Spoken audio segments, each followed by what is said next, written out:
ساڵانە و لەگەڵ هاتنەوەی مانجی پیرۆزی ڕەمەزان بەشێک لە هاوڵاتیان و گروپە شاخەوانیەکان لە ناوچە جیاجیاکانی هەرێمی کوردستان بە مەبەستی گەشتکردن و بەسەربردنی کاتێکی خۆش ڕوودەکەنە گۆمی فێڵاو لە دەڤەری باڵەکایەتی لە پاشان لەو ناوچە دڵڕفێنە بەربانگ دەکەنەوە.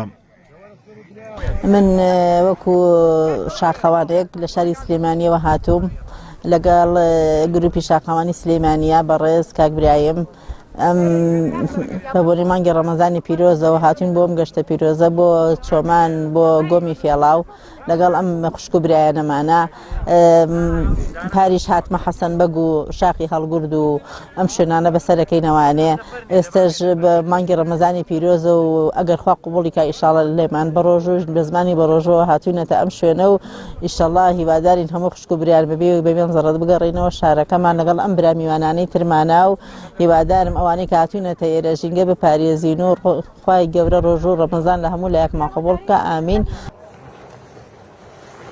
لە قەراق گۆمەکە گەشتیاران خێمە هەڵدەدەن و ئامادەکاری دەکەن بۆ مانەوەیان لە شەو ڕۆژێکدا تا ئەوەی لە ئاڵانگاریەکانی سروشت خۆیان بپارێزن. تا دێت کاتی بانجی ئێوارە نزیک دەبێتەوە. لە بەرامبەردا گەشتیاران خۆیان ئامادە دەکەن بۆ ڕازاندنەوەی سفرە و خوانی بەربانگ لەسەر چەمی فێڵاو.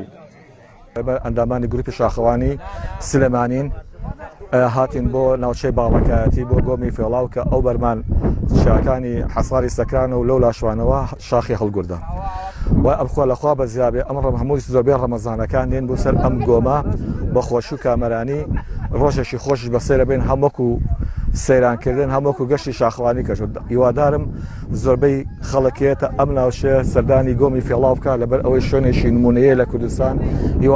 هیوادارم وەکو ناوچەیەکی گەشتاریشی لێ بکرێت خەدەماتی بۆ بکرێت ئەم ژنگە پارێز لە ڕێژێکە پارێزیشەوە داوا لە هەموو شاخەوانەکانەکەم بیپارێزن و پاڵکوتەمیز ڕای بگرن.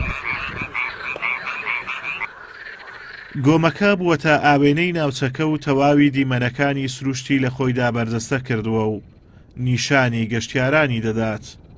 بەم هۆیەوە گۆمەکە ناوی فێڵاوی پێبەخشراوە. فێڵاو دەکەوێتە بناری چیای سێچێل بەرامبەر چیای حەساری سەکران لە دەڤەری باڵەکایەتی.